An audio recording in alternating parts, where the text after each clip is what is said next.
ডাক দিয়ে বলেন, ও হাসান বসরি,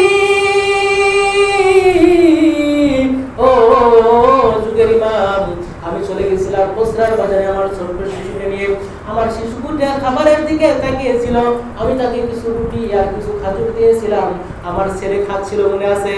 আমার ছেলে খাচ্ছিল, এমন সময় আমি যখন দেখলাম আমার ছেলে ছোট্ট নাবালক শিশু রোজাদার মানুষের সামনে মুখে খাবার তুলে দিচ্ছে, আমি তখন আমার ছেলেকে একটু ধমক মারলাম, ও ছেলে, তুমি কি জানো না বসরার বাজারের সমস্ত মুসলমানের আজকে রোজা রয়েছে, সমস্ত মুসলমানেরা আজকে নিজেকে সম্ভব করতেছে, সমস্ত মুসলমানেরা আজকে না খেয়ে আল্লাহর ইবাদত করতেছে, তুমি কেন আজকে এই খাজুর খাচ্ছ, রুটি খাচ্ছ?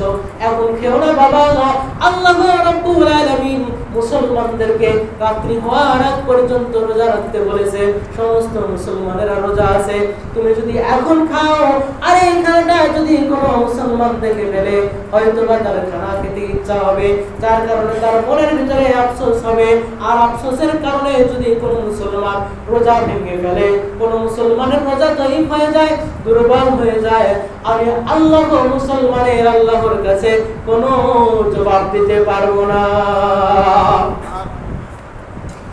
এই কথা বলে মহিলা বলে, আমি আমার ছোট্ট সন্তানকে নিয়ে রাত্রিতে বিছানার ভিতরে ঘুমিয়েছিলাম, হঠাৎ করে আমি স্বপ্নের মাধ্যমে দেখি আমার ঘরটা কে জানি আলো দিয়ে নূরে নূরে ময় করে দিয়েছে।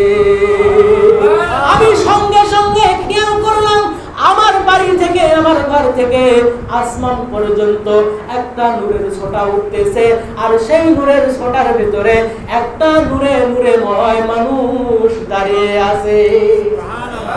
আমি সঙ্গে সঙ্গে প্রশ্ন করলাম, ও মানুষ তুমি কে? ও মানুষ তুমি কে? আমি বেগানা মহিলার ঘরের ভিতরে ঢুকেছ, আমার ঘরে আমার স্বামী নাই, আমি ছোট্ট একটা শিশুকে নিয়ে থাকি, তুমি কেন আমার ঘরের ভিতরে ঢুকেছ? তুমি কে? তোমার পরিচয় কি?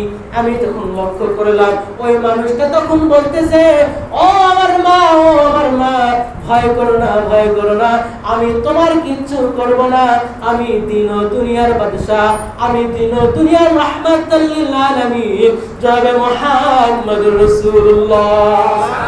আমি সঙ্গে সঙ্গে আমার সারাটা শরীর ভয়ে কেঁপে উঠল। আমি তখন বললাম, আপনি তো মুসলমানদের নবী? বলে, হ্যাঁ আমি মুসলমানদের নবী। আমি তো ইহুদি মহিলা, আমার কাছে কেন আসছেন? আমার কাছে আপনার কাজ কি? তখন জনাবে মুহাম্মদুর রাসূলুল্লাহ সাল্লাল্লাহু আলাইহি ওয়াসাল্লাম বলেন, ও মহিলা শোনো, তুমি আজকে বসরার বাজারে আল্লাহর রমজান মাসকে, আল্লাহর রোজাকে, আল্লাহর সিয়ামকে এত পরিমাণ ভালোবেসেছো, আল্লাহ রাব্বুল আলামিন তোমার এই তাকওয়াকে, আল্লাহর ভয়কে এত পরিমাণ কবুল করেছে। সঙ্গে সঙ্গে আমাকে আল্লাহ রাব্বুল আলামিন ডাক দিয়ে বলেন, ও আমার আব্দুল্লাহ, ও আমার ওলিউল্লাহ, ও আমার রাসূলুল্লাহ, যাও যাও যাও, আমি তোমাকে অনুরোধ করলাম, আমি তোমাকে আদেশ করলাম, ওই বসরা নগরে ওই মহিলাদের কাছে গিয়ে তুমি হাতে হাত দিয়ে কালেমা পড়িয়ে আমার ইসলাম ধর্মের ভিতরে দাখিল করিয়ে মুসলমান বানিয়ে দাও। মুহাম্মদুর রাসূলুল্লাহ ডাক দিয়ে বলেন, ও আমার মা, আজকে তোমার কাছে সুবর্ণ সুযোগ, আজকে তুমি যদি আমার হাতে হাত দিয়ে মুসলমান হও, আমার হাতে হাত দিয়ে কালেমা পড়ে ইসলামের ছায়াতলে আসতে পারো, আল্লাহ রাব্বুল আলামিন আজকে ইসলাম ধর্ম কবুল করার জন্য তোমাকে বিনা হিসাবে জান্নাত দিয়ে দেবে। সঙ্গে সঙ্গে মহিলাটা জনাবে মুহাম্মদুর রাসূলুল্লাহ সাল্লাল্লাহু আলাইহি ওয়াসাল্লামের হাতের ভিতরে হাত দিয়ে বললেন, ইয়া রাসূলুল্লাহ, ইয়া হাবিবাল্লাহ, আমি ইসলাম ধর্মকে ভালোবেসেছিলাম অন্তরে গে, আজকে আপনি আমার হাতে হাত দিয়ে মুসলমান বানিয়ে আমার ঈমানেও ভালোবাসা দিয়ে দেন।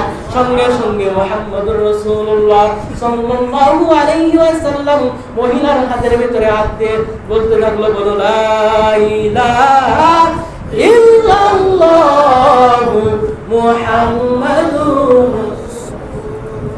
মহিলাটি এবার বলে, ও হাসান শ্রী জেনে রাখো গো, আমি স্বপনের মধ্য দিয়ে আল্লাহ রাসূলের কাছে মুসলমান হওয়ার পরে কুপে কুপে ইসলাম ধর্মকে মেনেছি। তার কিছুদিন পরেই আল্লাহ রাব্বুল আলামিন আমার সন্তানকে এতিম করে আমাকে দুনিয়া থেকে আখিরাতের উদ্দেশ্যে রওনা দেওয়াইছে। আর আল্লাহ রাব্বুল আলামিনের কথা অনুযায়ী, ওয়াদা অনুযায়ী আমি ইহুদি ঘরের মহিলা রমজান মাসকে সম্মান করার জন্য বিনা হিসাবে জান্নাত দিয়ে দিয়েছে।